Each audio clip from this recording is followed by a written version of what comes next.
Welcome. I'm very excited today to talk about effective speaking in spontaneous situations. I thank you all for joining us, even though the title of my talk is grammatically incorrect. I thought that might scare a few of you away. But I learned teaching here at the business school, catching people's attention is hard. So something as simple as that I thought might draw a few of you here. So this is going to be a highly interactive and participative workshop today. If you don't feel comfortable participating, that's completely fine, but do know I'm going to ask you to talk to people next to you. There'll be opportunities to stand up and practice some things, because I believe the way we become effective communicators is by actually communicating. So let's get started right away. I'd like to ask you all to read this sentence, and as you read this sentence, what's most important to me is that you count the number of F's that you find in this sentence. Please count the number of F's. Keep it quiet to yourself.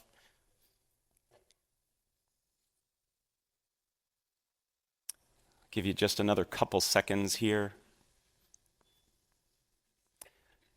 3, 2, 1. Raise your hand, please, if you found 3 and only 3 F's. Excellent, great. Did anybody find 4?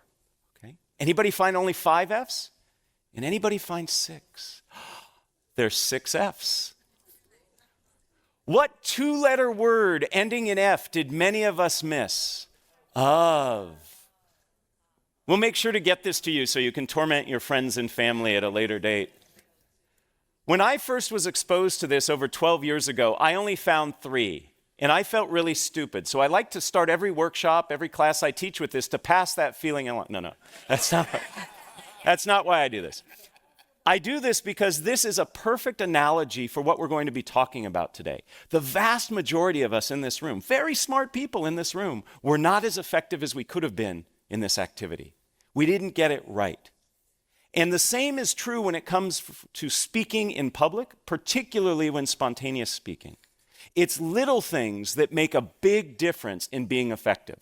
So today we're going to talk about little things in terms of your approach, your attitude, your practice that can change how you feel when you speak in public. And we're going to be talking primarily about one type of public speaking. Not the type that you plan for in advance, the type that you actually spend time thinking about, you might even create slides for. These are the keynotes, the conference presentation, the formal toasts. That's not what we're talking about today. We're talking about spontaneous speaking. When you're in a situation that you're asked to speak off the cuff and in the moment. What we're going through today is actually the result of a workshop I created here for the business school. Several years ago, a survey was taken among the students, and they said, what are things we could do to help make you more successful here? And at the top of that list was this notion of responding to cold calls. Does everybody know what a cold call is? It's where the mean professor like me looks at some students and says, what do you think? And there was a lot of panic and a lot of silence. So as a result of that, this workshop was created, and a vast majority of first-year students here at the GSB go through this workshop. So I'm going to walk you through sort of a hybrid version of what they do. The reality is that spontaneous speaking is actually more prevalent than planned speaking. Perhaps it's giving introductions. You're at a dinner and somebody says, you know so-and-so, would you mind introducing them? Maybe it's giving feedback in the moment. Your boss turns to you and says, would you tell me what you think? It could be a surprise toast. Or finally, it could be during the Q&A session. And by the way, we will leave plenty of time at the end of our day today for Q&A. I'd love to hear the questions you have about this topic or other topics related to communicating. So our agenda is simple. In order to be an effective communicator, regardless of if it's planned or spontaneous, you need to have your anxiety under control. So we'll start there. Second, what we're going to talk about is some ground rules for the interactivity we'll have today. And then finally, we're going to get into the heart of what we will be covering. And again, as I said, lots of activity, and I invite you to participate. So let's get started with anxiety management. 85% of people tell us that they're nervous when speaking in public. And I think the other 15% are lying. Okay? We could create a situation where we could make them nervous too. In fact, just this past week, a study from Chapman University asked Americans, what are the things you fear most? And among being caught in a surprise terrorist attack, having your identity stolen, was public speaking. Among the top 5 was speaking in front of others. This is a ubiquitous fear and one that I believe we can learn to manage. And I use that word manage very carefully because I don't think we ever want to overcome it. Anxiety actually helps us. It gives us energy, helps us focus, tells us what we're doing is important, but we want to learn to manage it. So I'd like to introduce you to a few techniques that can work, and all of these techniques are based on academic research. But before we get there, I'd love to ask you, what does it feel like when you're sitting in the audience watching a nervous speaker present? How do you feel? Just shout out a few things. How do you feel? Uncomfortable. I heard many of you going, yes, uncomfortable. It feels very awkward, doesn't it?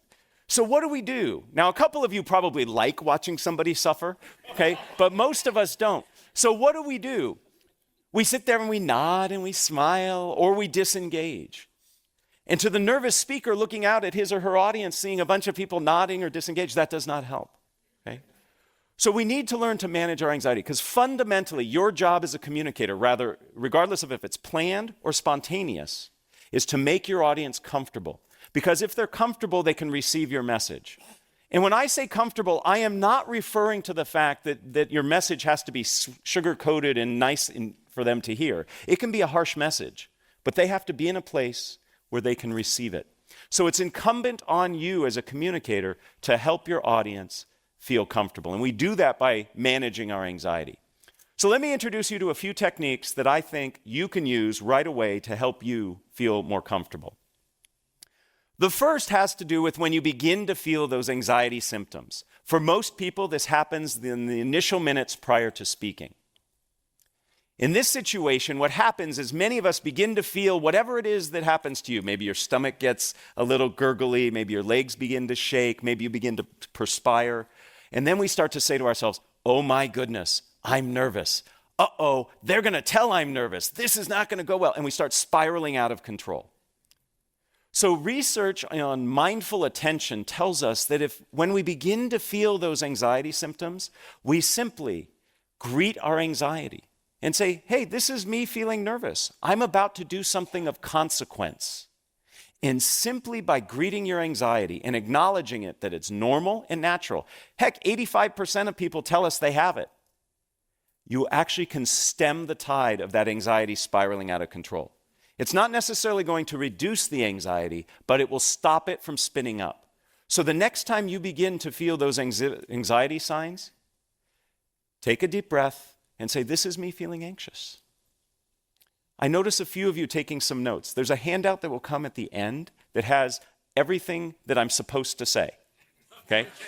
Can't guarantee I'm going to say it, but you'll have it there. In addition to this approach, a technique that works very well, and this is a technique that I helped do some research on way back when I was in graduate school, has to do with reframing how you see the speaking situation. Most of us, when we are up presenting, planned or spontaneous, we feel that we have to do it right. And we feel like we are performing. How many of you have ever acted, done singing or dancing? I'm not going to ask for performances now. Okay, many of you have. We should note that we could do next year maybe a talent show of alums. It looks like we got the talent there. That's great. So when you perform, you know that there's a right way and a wrong way to do it. If you don't hit the right note or your right line at the right time, at the right place, you've made a mistake. It messes up the audience. It messes up the people on stage. But when you present, there is no right way. There's certainly better and worse ways, but there is no one right way. So we need to look at presenting as something other than performance. And what I'd like to suggest is what we need to see this as is a conversation. Right now, I'm having a conversation with 100+ people rather than saying I'm performing for you. But it's not enough just to say this is a conversation. I want to give you some concrete things you can do. First, start with questions. Questions by their very nature are dialogic. They're two-way. What was one of the very first things I did here for you? I had you count the number of F's and raise your hands. I asked you a question. That gets your audience involved. It makes it feel to me as the presenter as if we are in conversation. So use questions. They can be rhetorical. They can be polling. Perhaps I actually want to hear information from you. In fact, I use questions when I create an outline for my presentations. Rather than writing bullet points, I list questions that I'm going to answer. And that puts me in that conversational mode. If you were to look at my notes for today's talk, you'll see it's just a series of questions. Right now, I'm answering the question, how do we manage our anxiety? Beyond questions, another very useful technique for making us conversational is to use conversational language. Many nervous speakers distance themselves physically. If you've ever seen a nervous speaker present, he or she will say something like this, "Welcome, I am really excited to be here with you." They pull as far away from you as possible because you threaten us, speakers. You make us nervous, so we want to get away from you. We do the same thing linguistically. We use language that distances ourselves. It's not unusual to hear a nervous speaker say something like, "One must consider the ramifications," or "Today we're going to cover step 1, step 2, step 3. That's very distancing language. To be more conversational, use conversational language. Instead of "one must consider," say, "This is important to you. We all need to be concerned with." Do you hear that inclusive conversational language? Has to do with the pronouns. Instead of step 1, step 2, step 3. First, what we need to do is this. The second thing you should consider is here. Use conversational language. So being conversational can also help you manage your anxiety. The third technique I'd like to share is research that I actually started when I was an undergraduate here. I was very fortunate to study with Phil Zimbardo of the Stanford Prison Experiment fame. Many people don't know that Zim actually was instrumental in starting one of the very first shyness institutes in the world, and especially in the country. And I did some research with him that looked at how your orientation to time influences how you react. And what we learned is if you can bring yourself into the present moment, rather than being worried about the future consequences, you can actually be less nervous. Most of us, when we present, are worried about the future consequences. My students are worried they're not going to get the right grade. Some of you are worried you might not get the funding, you might not get the support, you might not get the laughs that you want.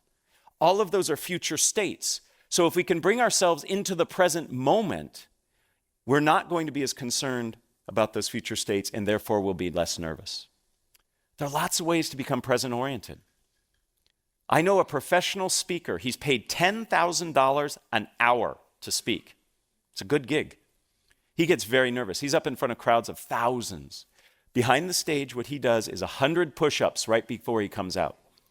You can't be that physically active and not be in the present moment. Now, I'm not recommending all of us go to that level of exertion because he starts out of breath and sweaty. Okay? But a walk around the building before you speak, that can do it. There are other ways. If you've ever watched athletes perform and get ready to do their event, they listen to music. They focus on a song or a playlist that helps get them in the moment. You can do things as simple as counting backwards from 100 by tough numbers like 17. I'm going to pause because I know people in the room are trying. Yeah. Gets hard after that third or fourth one, I know. My favorite way to get present-oriented is to say tongue twisters. Saying a tongue twister forces you to be in the moment, otherwise you'll say it wrong. And it has the added benefit of warming up your voice.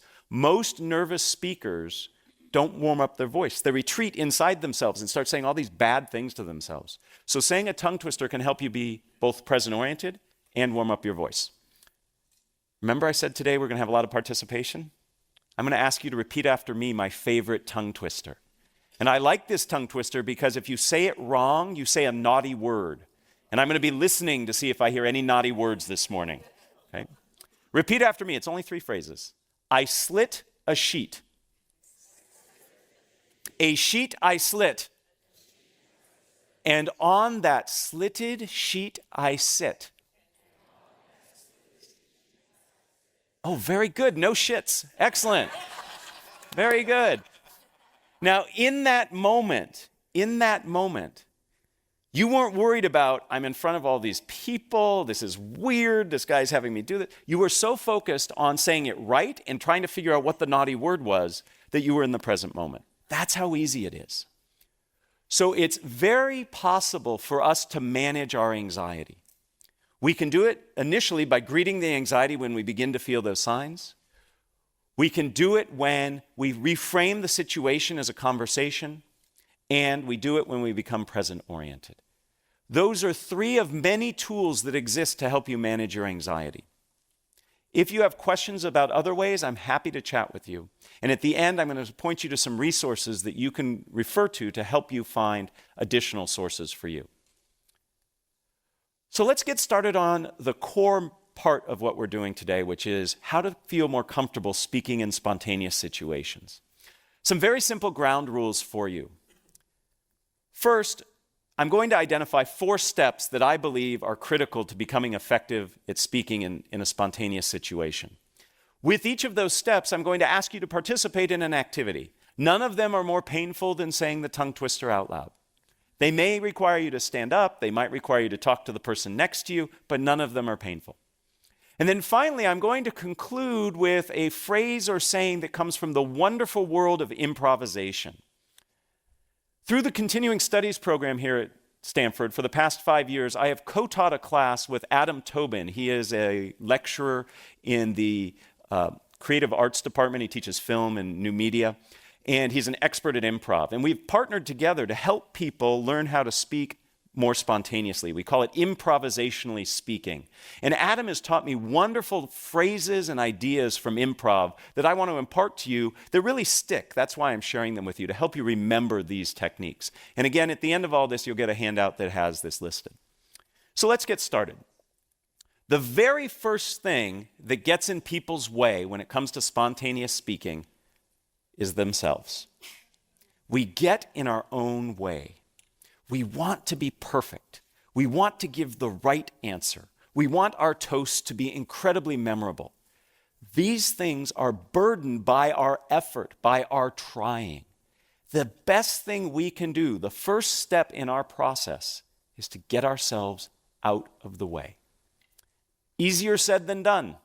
Most of us in this room are in this room because we are type A personalities. We work hard, we think fast, we make sure that we get things right. But that can actually serve as a disservice as we try to speak in the moment. I'd like to demonstrate a little of this for you, and I need your help to do that. So we're going to do our first activity. We are going to do an activity that's called Shout the Wrong Name. In a moment, if you are able and willing, I'm going to ask you to stand.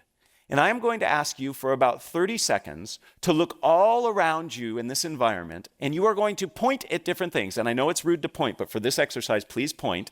I want you to point to things, and you are going to call the things you are pointing to out loud anything but what they really are. So I might point to this and say refrigerator. I might point to this and say cat. I am pointing to anything in your environment around you. It can be the person sitting next to you, standing next to you. You will just shout, and shouting is important, the wrong name. So in a moment, I'm going to ask you to stand and do that. Please raise your hand if you already have the first 5 or 6 things you're going to call out.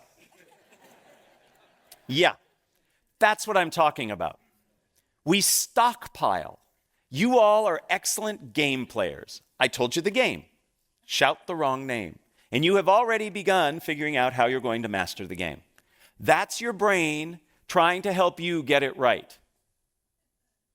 I'd like to suggest the only way you can get this activity wrong is by doing what you've just done. There is no way to get this wrong. Okay? Even if I call this a chair, no penalty will be bestowed upon you.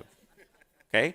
Because I won't know what you were pointing at. You could have been pointing at the floor under the chair, and you called the floor the chair, and you were fine. The point is, we are planning and working to get it right, and there is no way to get it right. Just doing it gets it right. Okay, so let's try this now. We're going to play this game twice. Again, it's for 30 seconds. If you are willing and able, will you please stand up? You can do this seated, by the way, but if you're willing and able, let's stand up. Okay, in a moment, I am about to say go, and I would like for you to point at anything around here, including me. It's okay to point at me. I hope it's not a bad thing you say when you point at me, but point at different things and loudly and proudly call them different than what they are. Ready? Begin.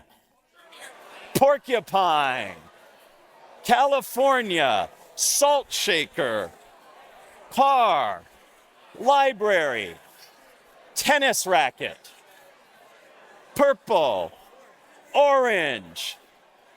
Putrid. Hello. Time.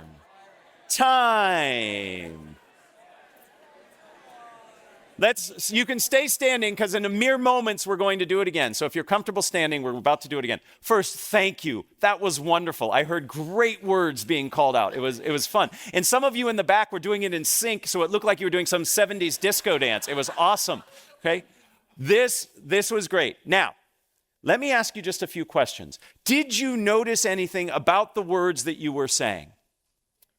Did we find patterns, perhaps? Maybe some of you were going through fruits and vegetables. A few of you were going through things that started with the letter A, right? That's your brain saying, okay, you told me not to stockpile, so I'm going to try to be a little more devious, and I'm going to give you patterns, okay? Same problem. When we teach that class I told you about, that improvisationally speaking class, we like to say, your brain is there to help you. These things it's doing have helped you be successful, but like a windshield wiper, we just want to wipe those suggestions away and see what happens, okay? So we're going to do this activity again. This time, try the best you can to thank your brain if it provides you with patterns or stockpiles, and just say, thank you, brain, and disregard them, okay? So let's see what happens when we're not stockpiling and we're not playing off patterns. We'll do this for only 15 seconds. See how this feels. Baby steps. Ready? Begin. Kodak. Bicycle chain. Skateboard. Bananas. Purple. Putrid.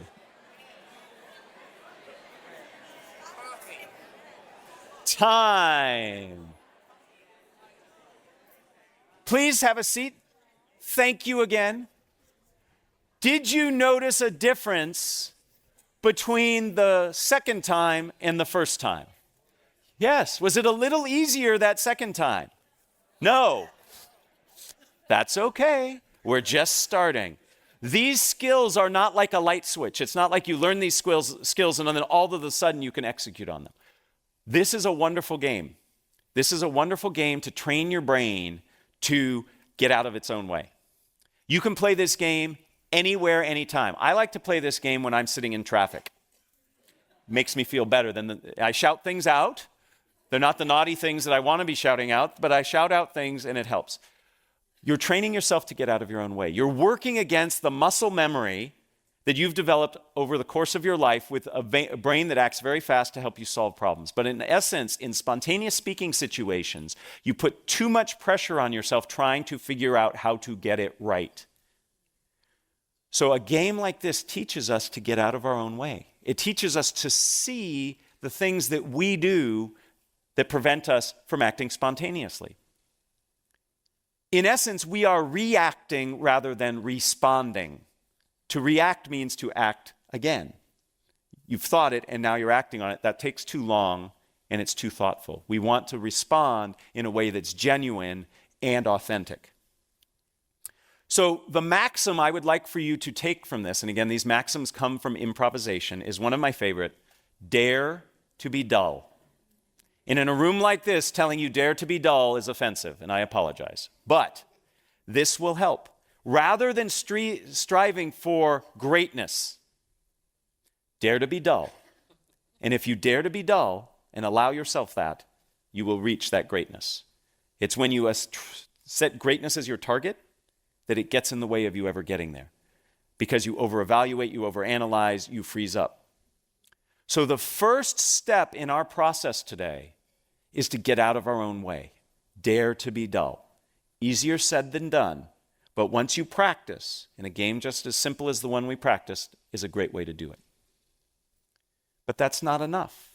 Getting out of our own way is important, but the second step of our process has us change how we see the situation we find ourselves in. We need to see the speaking opportunity that we are a part of as an opportunity rather than a challenge and a threat. When I coach executives on Q&A skills, when they go in front of the media or whatever, investors, they see it as an adversarial experience. me versus them. And one of the first things I work on is change the way you approach it. A Q&A session, for example, is an opportunity for you. It's an opportunity to clarify. It's an opportunity to understand what people are thinking. So if we look at it as an opportunity, it feels very different. We see it differently, and therefore we have more freedom to respond. When I feel that you are challenging me, I am going to do the bare minimum to respond and protect myself. If I see this as an opportunity where I have a chance to explain and expand, I'm going to interact differently with you. So spontaneous speaking situations are ones that afford you opportunities. So when you're at a corporate dinner and your boss turns to you and says, "Oh, you know him better than the rest. Would you mind introducing him?" You say, "Great, thank you for the opportunity," rather than, right? I better get this right. So see things as an opportunity. I have a game to play to help us with this. This is a fun one. The holidays are approaching. We all in this room are going to give and receive gifts. Here's how this game will work. It works best if you have a partner. So I'm hoping you can work with somebody sitting next to you. If there's nobody sitting next to you, you turn around, introduce yourself, great way to connect. If not, you can play this game by yourself. It's just a little harder and you can't do the second part of the game. So after I explain the game, this gives you a chance to get to know somebody. Here's how it works. If you have a partner, you and your partner are going to exchange imaginary gifts. Okay? Pretend you have a gift. It can be a big gift, it can be a small gift. And you will give your gift to your partner. Your partner will take the gift and open it up and will tell you what you gave them. Because you just gave them a gift.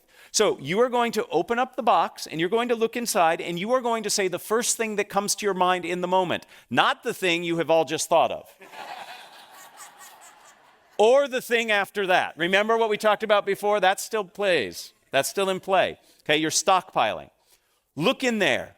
My favorite that I said, somebody gave me a gift during playing this game. I looked inside and I saw a frog leg. I don't know why I saw a frog leg, but that's what I said. That's the first part of the activity. Now, the opportunity is twofold in this game.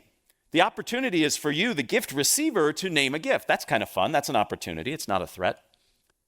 But the real opportunity is for the gift giver, because the gift giver then has to say, so you look and you say, "Thank you for giving me a frog's leg." And the person will look at you and say, "I knew you wanted a frog's leg because..."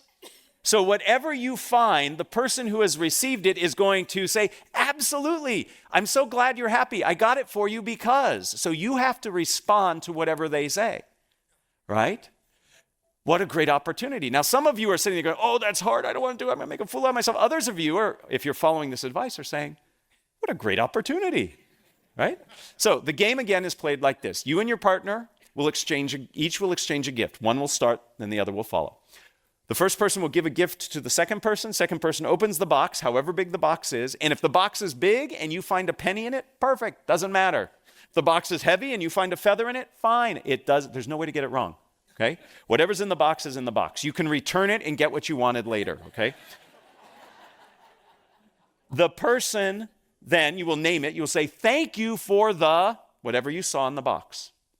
The person who gave it to you will say, "I'm so glad you're excited. I got it for you because..." And you will give a reason that you got them whatever they decided you gave them. Make sense? All right. So very quickly, just in 5 seconds, find a partner if you're willing to do this with a partner. Everybody have a partner? Okay.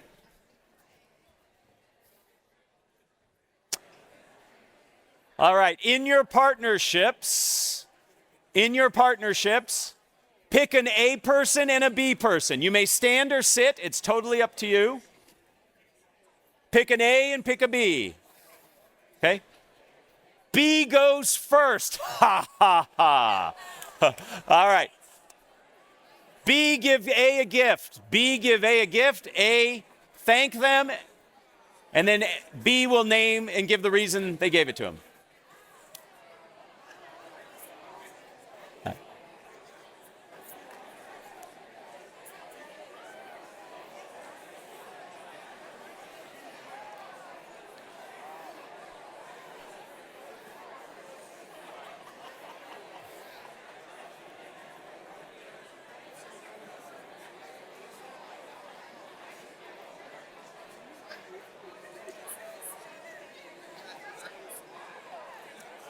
If you have not switched, switch, please. If you have not switched, switch, please.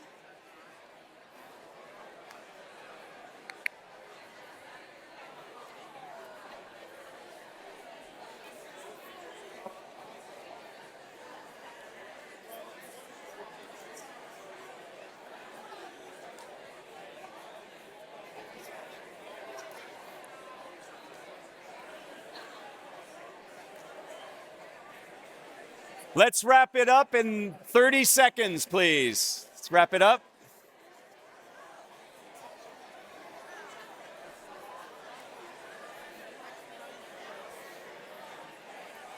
All right, if we can all have our seats.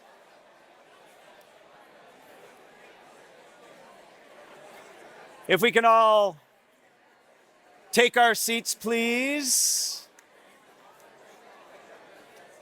I know I'm telling a room of many MBA alums to stop talking, and that's hard.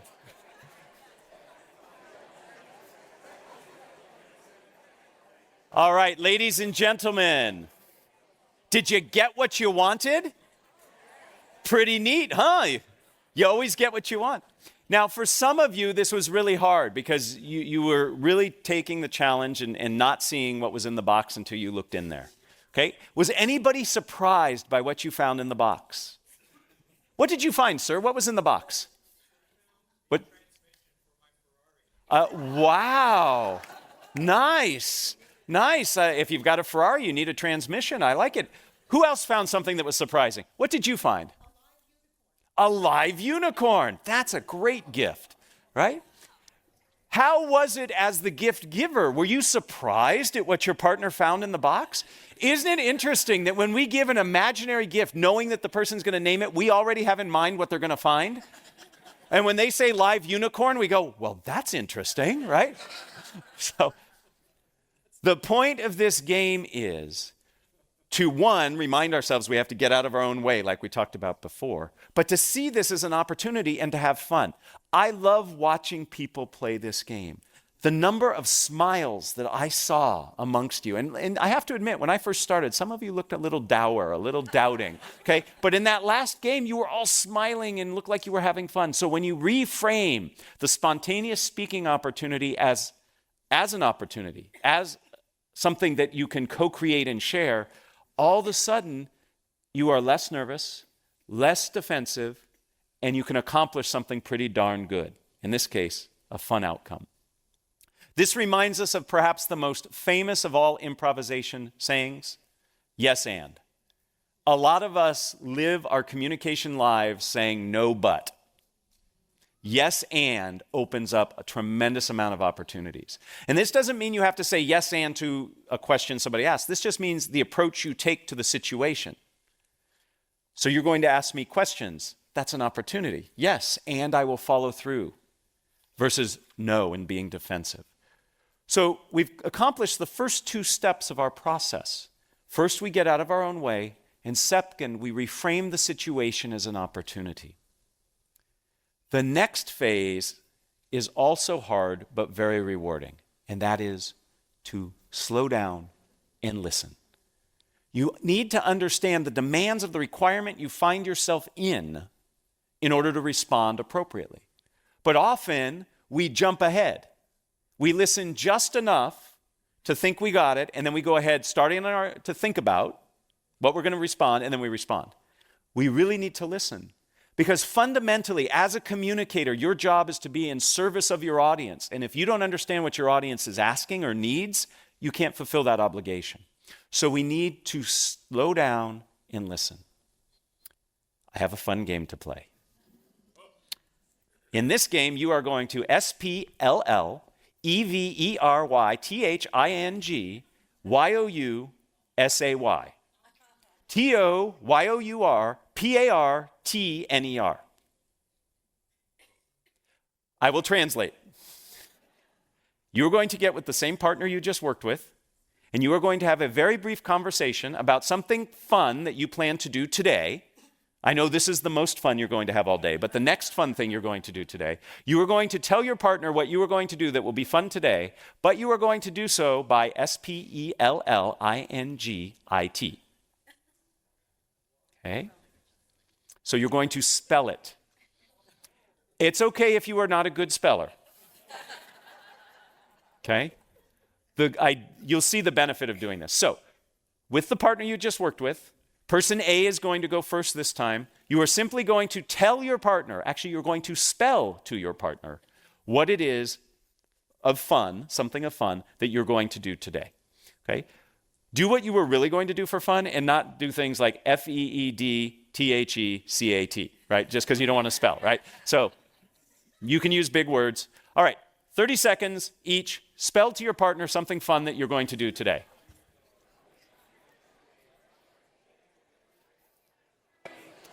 Would you like to play? Go ahead. GOTHEGAME. Oh my goodness, say it again. Spell it again. GO. Yep. THE. Yep. GAME. EXCELLENT. IHOPETHAT THEYWIN. EXLCELLENT.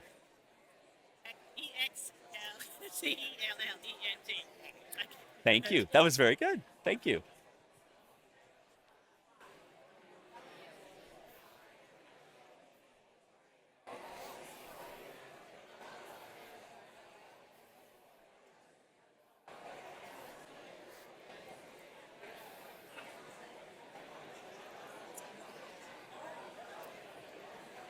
If you have not switched, switch.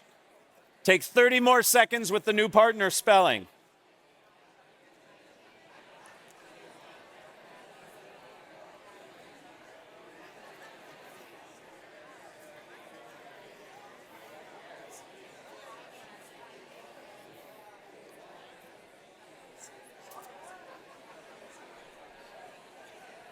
GREAT exclamation point. THANKYOU PLEASE TAKEYOURSEAT.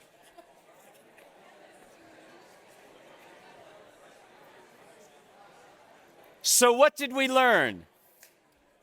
What did we learn? Besides that we're not so good at spelling. You have to pause between the words.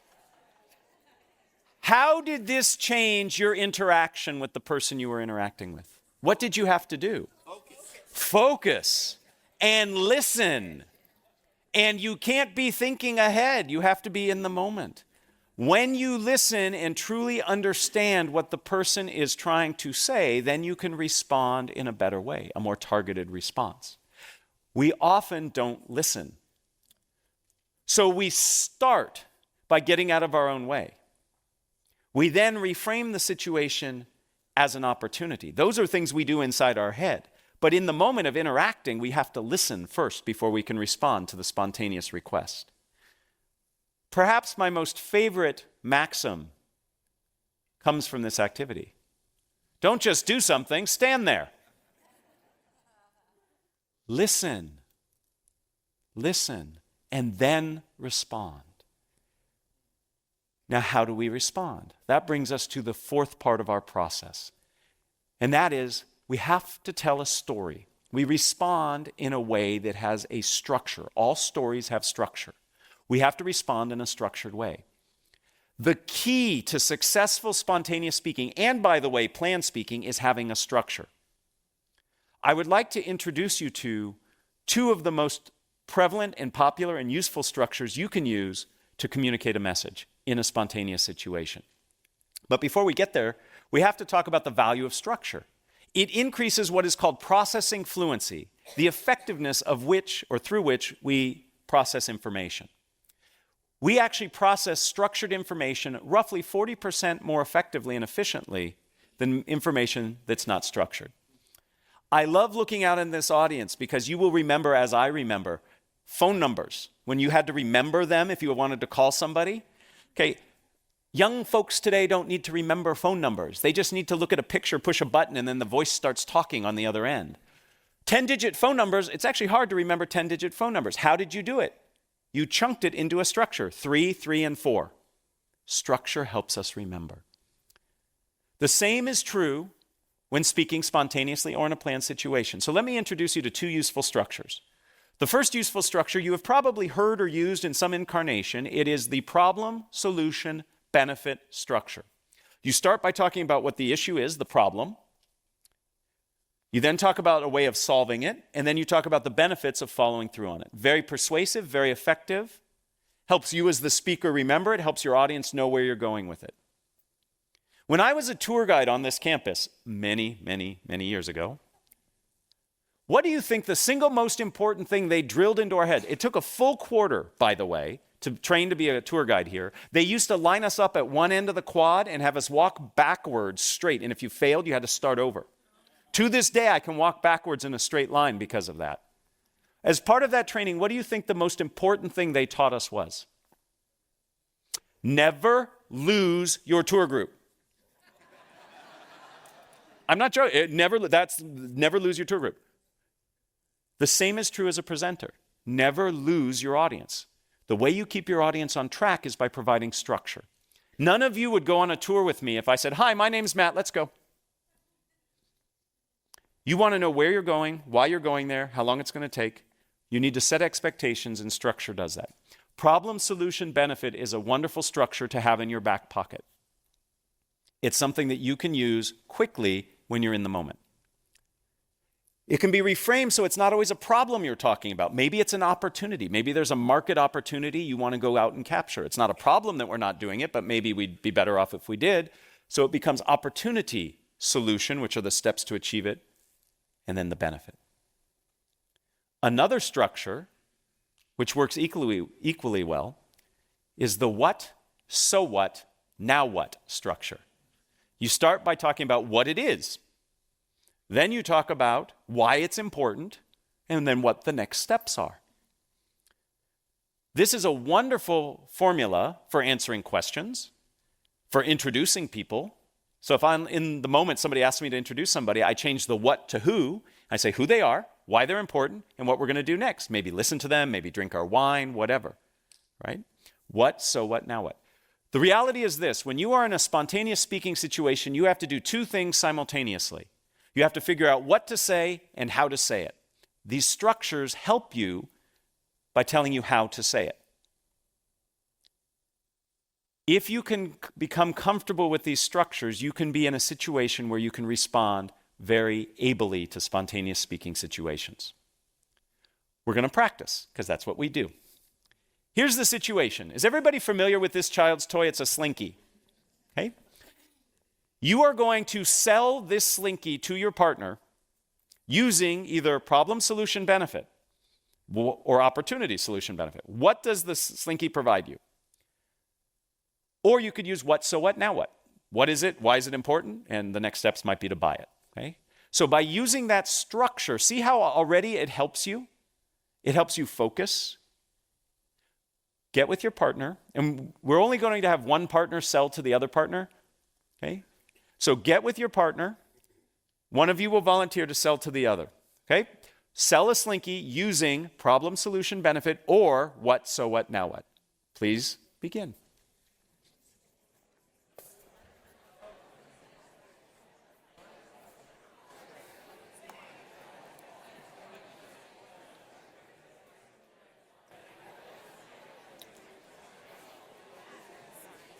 Yeah. So we have the handouts, but I'm also going to be doing the microphone? mic. So when I debrief this, you can go ahead and pass them out. Okay, Does so that make sense? After Q&A? No. After this activity. Okay, and then after that we'll do Q&A. Correct.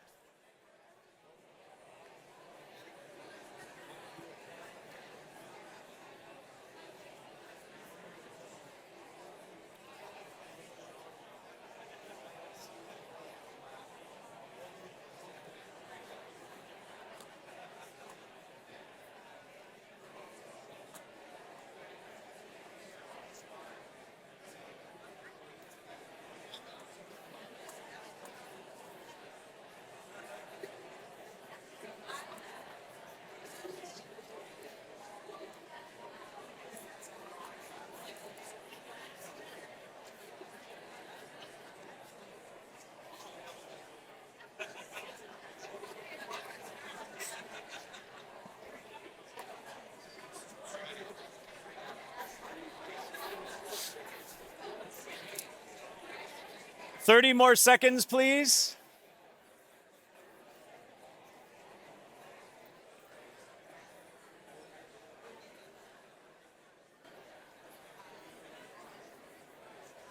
Excellent. Let's all close the deal, seal the deal. I have never seen more people in one place doing this at the same time. I love it. I teach people to gesture and gesture big. It's great. I love it. So if you were the recipient of the sales pitch, thumbs up. Did they do a good job? Did they use the structure? Awesome. I'm recruiting you all for my next business as my salespeople. Please try to ignore this, but as we're speaking, the handout I told you about is coming around. On the back of that handout, you are going to see a list of structures, the two we talked about and several others, that can help you in spontaneous speaking situations.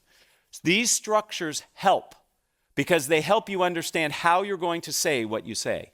Structure sets you free, and I know that's kind of ironic, but it's true. If you have that structure, then you're free to think about what it is you're going to say.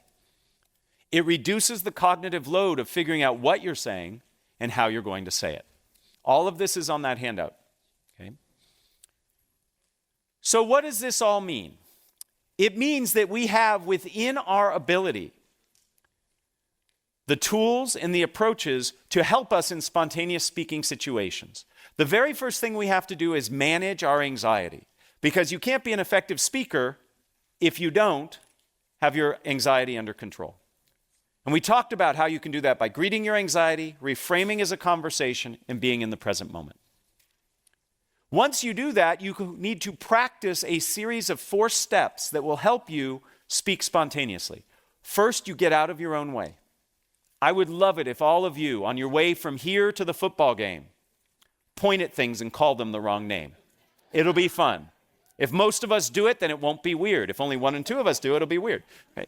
Second, give gifts. By that I mean see your interactions as ones of opportunity, not challenges. Third, take the time to listen. Listen. And then finally, use structures. And you have to practice these structures. I practice these structures on my kids. I have 2 kids. When they ask me questions, I usually answer them in what, so what, now what. They don't know it. But when they go over to their friends' houses and they see their friends ask their dads questions, they don't get what, so what, now what. So, you have to practice. The more you practice, the more comfortable you will become.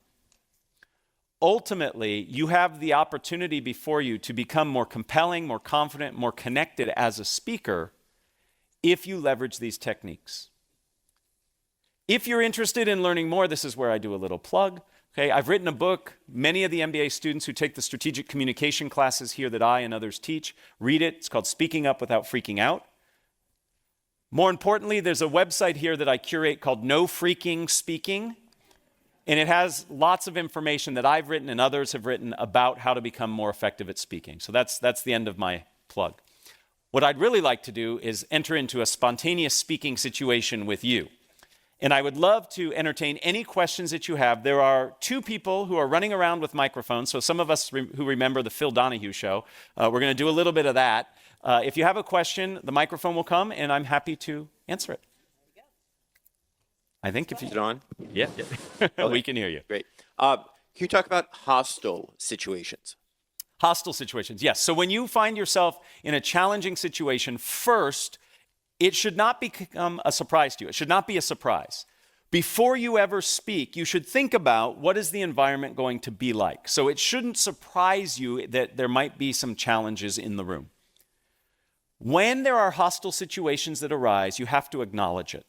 So if somebody says, "That's a ridiculous idea, why did you come up with that?" To simply say, "So the idea I came up with was," right? Acknowledge the emotion. I recommend not naming the emotion. Okay? So you sound really angry. The person says, "I'm not angry, I'm frustrated." Now we're arguing over their mental state, right? Emotional state. So I say something like, "I hear you have a lot of passion on this issue," or "I hear there's great concern from you." So you acknowledge the emotion, because otherwise it sits in the room. And then reframe or respond the way that makes sense. So if somebody raises their hand and says, "Your product is ridiculously priced. Why do you charge so much?" I might say, "I hear great concern, And what you're really asking about is the value of our product. And I would give my value proposition, and then I would come back and say, and because of the value we provide, we believe it's priced fairly. So you answer the question about price, but you reframe it in a way that you feel more comfortable answering it. So the way to do this is to practice all the skills we just talked about. The only skill that I'm adding to this is the awareness in advance that you might be in that situation. First, I have to truly listen to what I'm hearing, right? It's very easy for me when I hear a challenging question to get all defensive and not hear what the person's asking. I see it as an opportunity to reframe and explain. Okay, so again, you have to practice, but that's how I think you address it. Are there other questions? I see a question back here. Yes, please. Yes, first of all, thank you very much. Great presentation. Thank you. For a lot of the speaking I do, I have remote audiences, so audiences distributed all over the country with telecom. Any tips for those kinds of audiences? So when you are speaking in a situation where not everybody is co-located, okay? In fact, right at this very moment, there are people watching this presentation remotely. What you need to do is be mindful of it. Second, try to include engagement techniques where the audience actually has to do something. So physical participation is what we did here through the games. You can ask your audience to imagine something. Imagine what it would be like if, when we try to achieve a goal. Rather than saying, here's the goal we're trying to achieve, say, imagine what it would be like if. See what that does to you. It pulls you in. I can take polling questions. Most of the technology that you're referring to has some kind of polling feature. You can open up some kind of wiki or Google Doc or some collaborative tool where people can be doing things and you can be monitoring that while you're presenting. So I might take some breaks. I talk for 10, 15 minutes and say, okay, let's apply this and let's go into this Google Doc I've created and I see what people are doing. So it's about variety and it's about engagement. Those are the ways that you really connect to people who are remote from you. Okay? Other questions? You're pointing? Oh, I've got to look for where the mic is. Yes, please. This may be similar to the first question, Sure. but I do a lot of expert witness testimony. What's your recommendation for handling cross-examination, specifically? I feel like I'm hostile being cross-examined. Right. That's very hostile. So in any speaking situation that you go into that has some planned element to it, I recommend identifying certain themes that you think are important or believe need to come out. And then with each one of those themes, have some examples and concrete evidence that you can use to support it. You don't go in with memorized terms or ways of saying it. You just have ideas and themes, and then you put them together as necessary. So when I'm in a situation where people are interrogating me, I have certain themes that I want to get across and make sure that I can do that in a way that fits the needs in the moment. If it's hostile, again, the single best tool you have to buy yourself time and to help you answer a question efficiently is paraphrasing. The paraphrase is like the Swiss Army knife of communication. If you remember the show MacGyver, it's your MacGyver tool, right? So when a question comes in, the way you paraphrase it allows you the opportunity to reframe it, to think about your answer, and to pause and make sure you got it right. So when you're under those situations, if you have the opportunity to paraphrase, say, so what you're really asking about is X, Y, and Z, that gives you the opportunity to employ one of these techniques. Now, I've never been an expert witness because I'm not an expert on anything, but those tools, I believe, could be helpful. The microphone is back there. Thank you. Thank Yes. you so much. This has been so helpful and enjoyable this good. morning. Thank you. Would you please show the last screen so we can get down the name of the book that you've Oh. written and the information? Absolutely. Thank you. I think they actually, you might even have an opportunity to, and it's on the sheet too. Everything I said is on the back of that sheet, but I'm happy to have this behind me while I talk. Other questions? Yes, please. Yes, I work with groups that that represent many different cultural backgrounds. yes. So, are there any caveats, or is this a universal strategy? So in terms of, from your perspective as the speaker, I believe this applies. But whenever you communicate, part of the listening aspect is also thinking about is who is my audience and what are their expectations? So what are the cultural expectations of the audience that I'm presenting to? So there might be certain norms and rules that are expected. So when I travel and do talks, I have to take into account where I'm doing the presentation. So I help present in the Ignite program. And if you have not heard about the Ignite program here at the GSB, it's fantastic. And I just did a presentation standing in one of these awesome classrooms that have all these cameras, and I just taught 35 people in Santiago, Chile. Right? And I needed to understand the cultural expectations of that area and what they expect and what they're willing to do when I ask them to participate. So it's part of that listening step where you reflect on what are the expectations of the audience. I think we have time for 2 more questions, and then I'm going to hang around afterwards if anybody has individual questions, but some of these folks really want me to keep on schedule. Yes, please. I wanted to ask a question. One of the things that you've done effectively in your talking, and I've seen other effective speakers do, is interject humor in their talk. What are the risks and rewards of trying to do that? Well, first, thank you, and I appreciate all of you laughing. That's the sum total of all my jokes. You've heard them. I am not funny beyond those jokes. So humor is wonderfully connecting. It's wonderfully connecting. It's a great tool for connection. It is very, very risky. Cultural reasons get in the way. Sometimes what you think is funny isn't funny to other people. What research tells us is that if you're going to try to be funny, self-deprecating humor is your best bet, okay? Because it is the least risky. There is nothing worse than putting out a joke and having no response. It actually sets you back farther than if you would have gotten, where you would have gotten if the joke would have hit. So, basic fundamentals you need to think about with humor. 1, is it funny? How do I know? I ask other people first. 2nd, what happens if it doesn't work? Have a backup plan, right?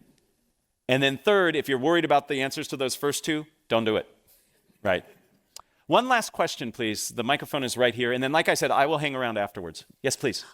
I am sort of on the opposite side of this since I am a journalist and I frequently have to ask spontaneous questions of people who have been through media training. Yes. So any tips for chinks in the armor, way to ask a question without being antagonistic, but get a facsimile of a straight answer? Well, so let me give you 2 answers. One is I have young boys, and the power of the why is great. Just ask why a couple times, and you can get through that first 2 layers of training. You know, why do you say that? How do you feel about that? The second bit is what I have found successful in getting people I do this to get people to answer in a more authentic way. What I'll do is I'll ask them to give advice. So what advice would you give somebody who's challenged with this? Or what advice would you give to somebody in this situation? And by asking for the advice, it changes the relationship they have to me as the question asker, and I often get much more rich, detailed information. So the power of the why, and then put them in a position of providing guidance, and that can really work. With that, I am going to thank you very much. I welcome you to ask questions later, and enjoy the rest of your reunion weekend. Thank you.